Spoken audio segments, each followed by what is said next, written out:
BMNation.com. Previously on Angry Drunk Tales. I can't trust you to keep your mouth shut when you've been drinking. We both have too many secrets for anybody to find out.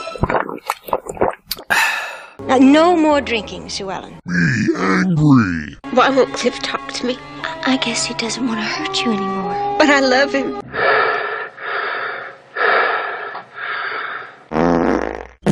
Sue Ellen's in trouble, JR. And your child's life is in danger. Me write angry emails. We'll go now and let you rest before JR brings you home. Sue Ellen's not coming home, Mama. Not for a while, at least.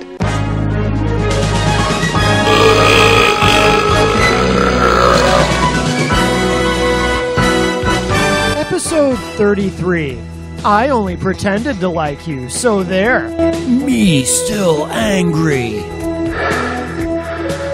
Me continue to write long, rambling, drunken emails. Me continue to be angry over incident several weeks ago. Me have emotional intelligence of 5-year-old child. Me bitter and frustrated with myself over being drunken 300-pound tub of shit. Me undiagnosed paranoid schizophrenic. Me the most idiotic of idiots. Me write angry emails. Me hate everyone.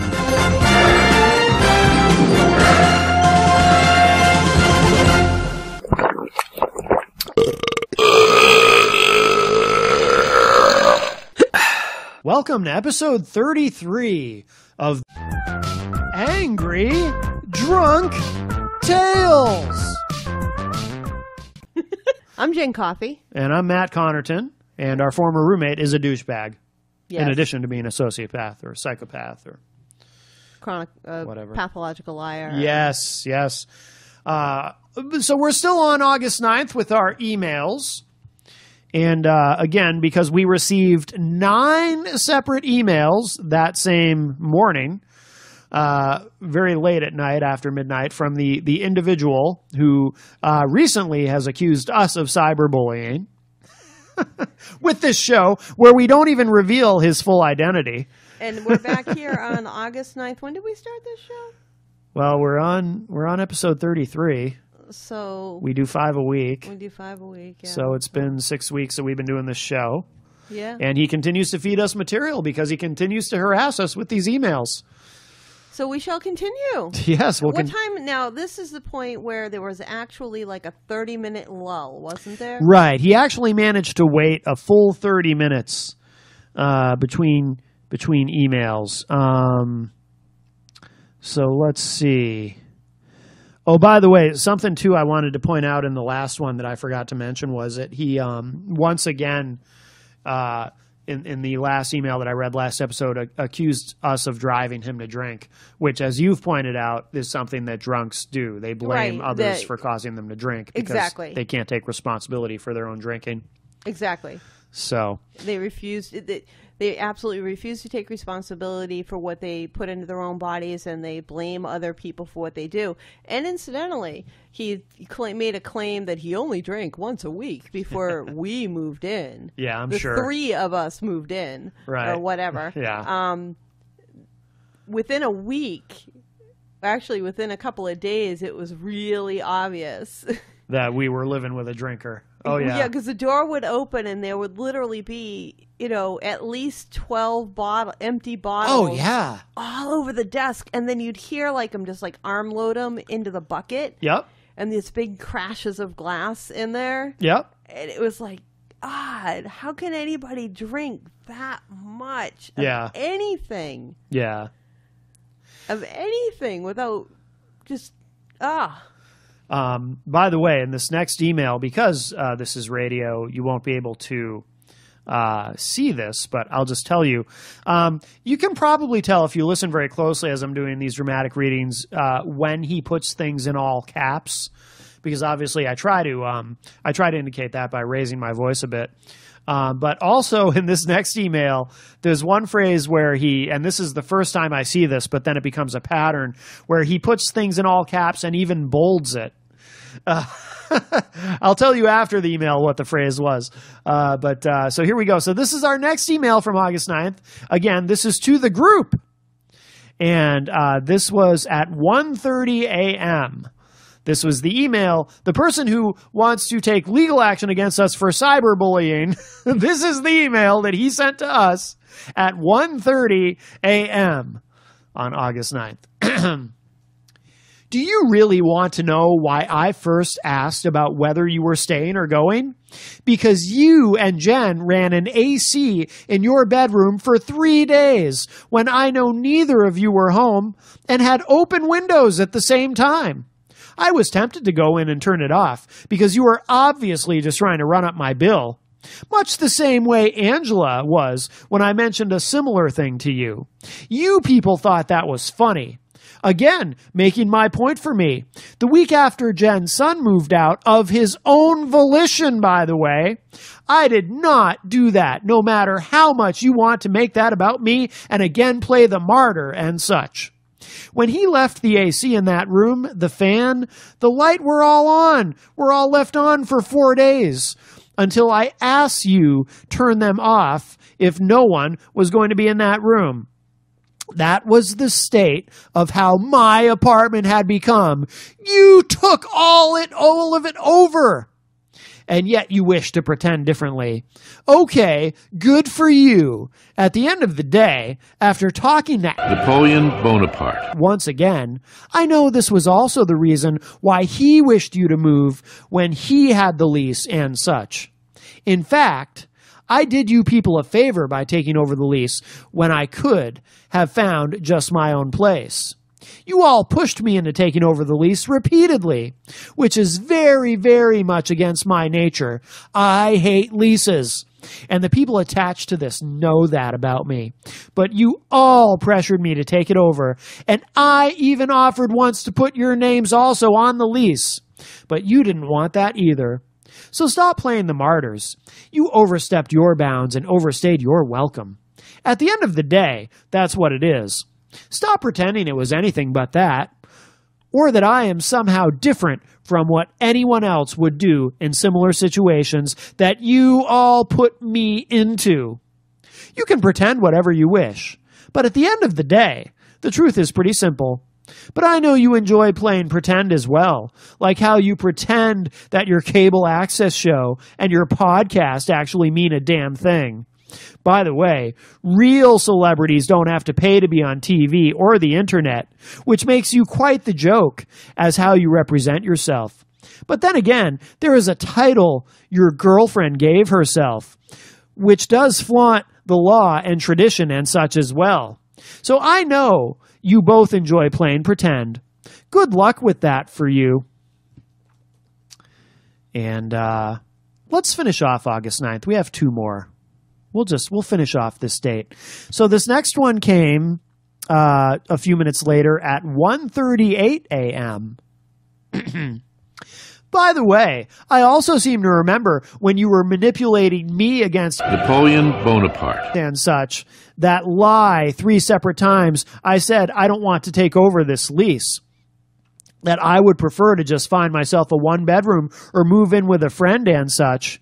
And how you all kept spinning me the other way and manipulating me back to the lease. You are all manipulators and liars. And now you wish to pretend you are anything but that?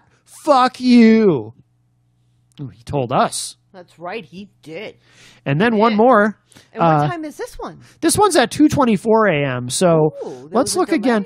So this one was, this one was about 40 minutes after the last one. So, and that last one was really short. Imagine yourself drifting off to sleep and you didn't put your phone on. You don't put your phone on silence because you have family that you want to be able to have them contact you. And you 40 minutes later, as you finally start to drift off to sleep, you hear ding. Yeah.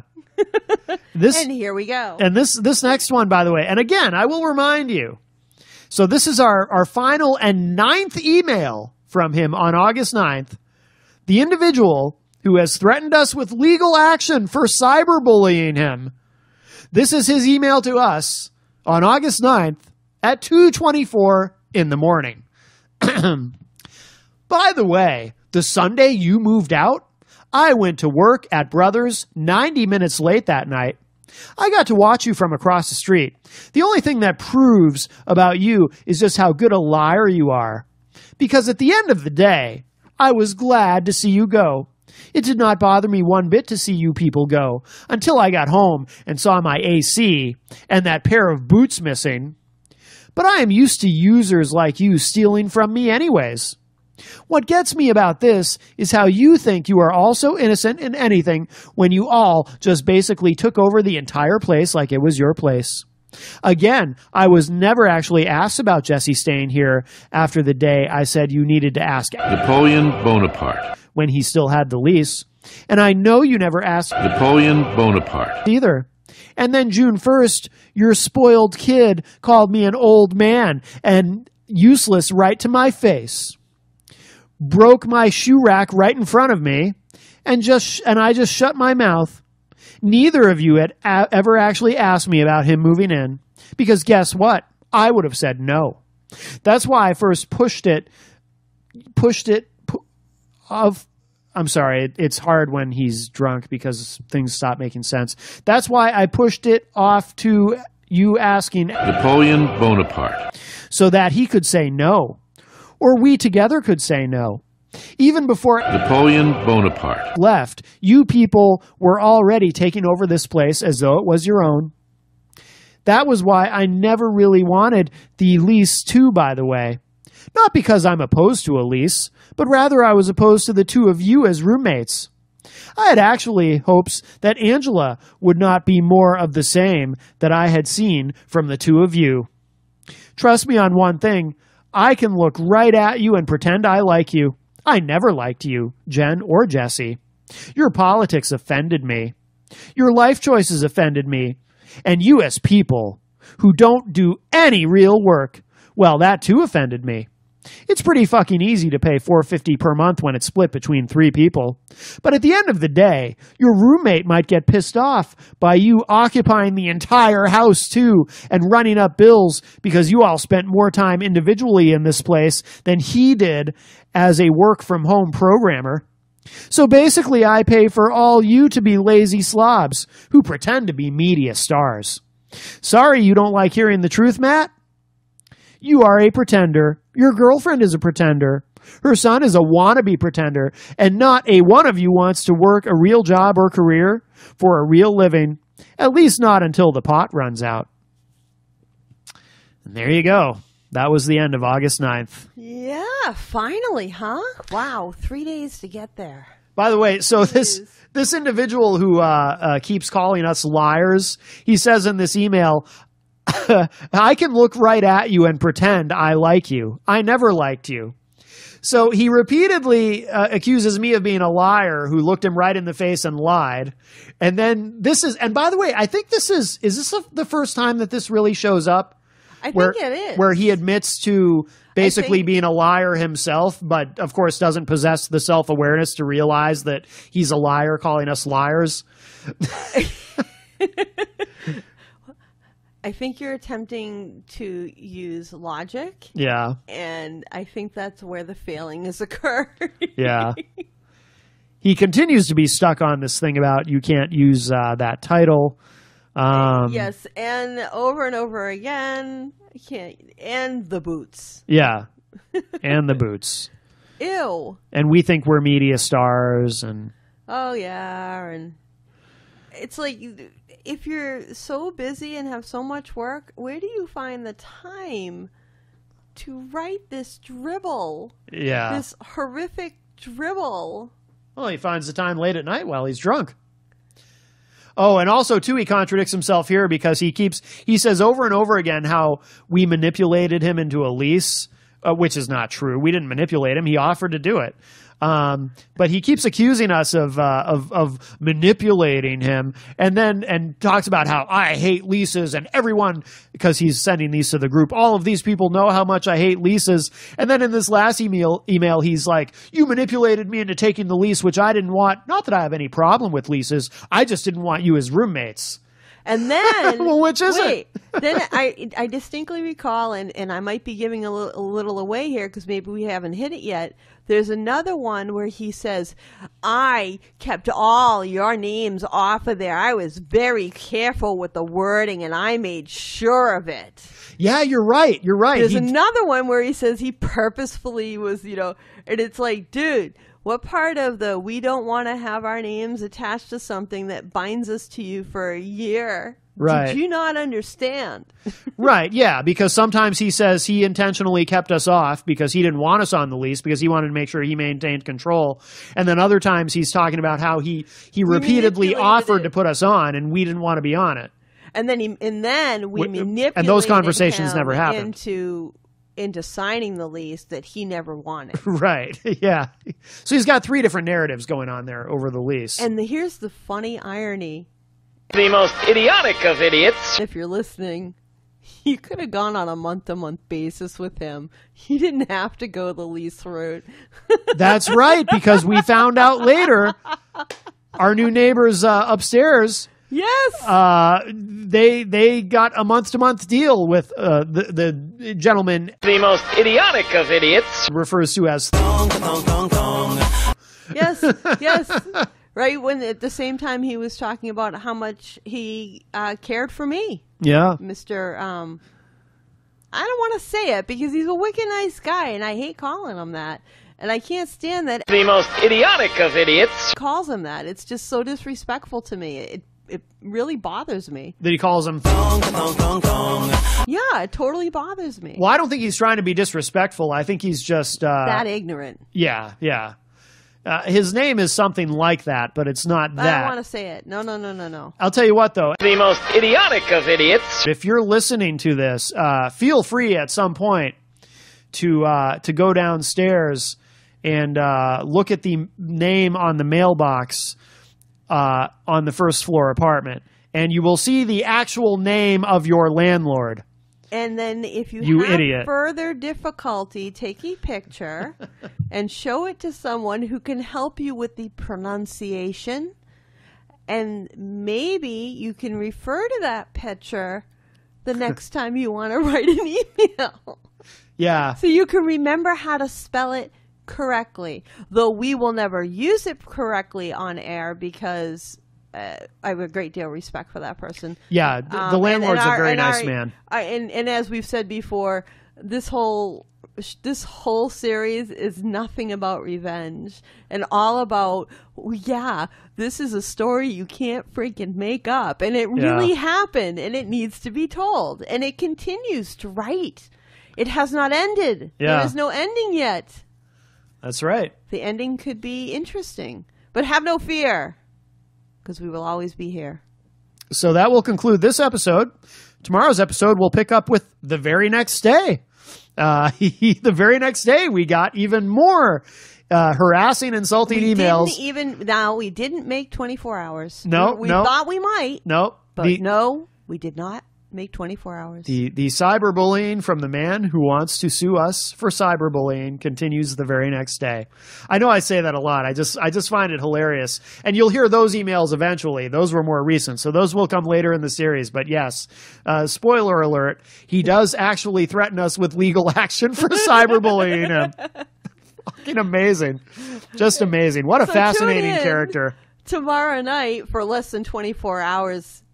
Yes. Of more interesting, the most idiotic of idiots, emails.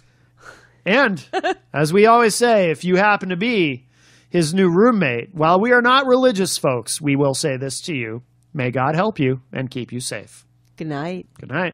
Only the most idiotic of idiots shall possess my magic cheeses, unless thou provest thine stupidity in a battle of witlessness.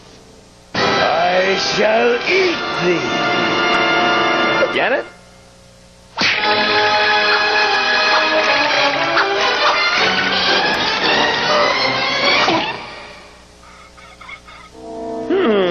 lettuce. Yes. IPMNation.com.